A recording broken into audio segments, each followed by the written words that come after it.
ஆதி காலத்தில் யோசேப்பு என்னும் வாலிபன் இருந்தான். அந்த மனுஷன் அவன் தன் சொந்த குடும்பத்தாரால் வெறுக்கப்பட்டு அடிமையாக விற்கப்பட்டான்.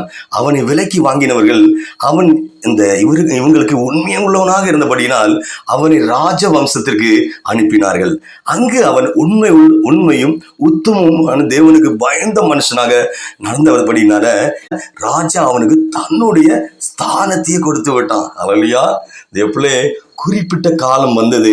இவன் சகோதரர்கள் யாரெல்லாம் வெற்றி போட்டாங்க, இவங்க குடும்பத்தார் எப்படி வெறுத்து தானியங்கள் உணவு தானியங்கள் பட்டினியா இருக்கிறாங்க, வாங்க வராங்க. அவங்களுக்கு அப்பந்தான் இந்த அதிபதியா இருக்கிறான், ராஜாவா இருக்கிற அந்த இது அவங்களுக்கு தெரியாம வராங்க.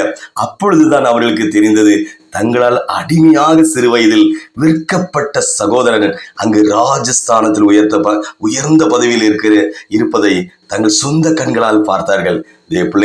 ஆண்டவர் யோசேப்பை அவன் சொந்த சகோதரர்கள்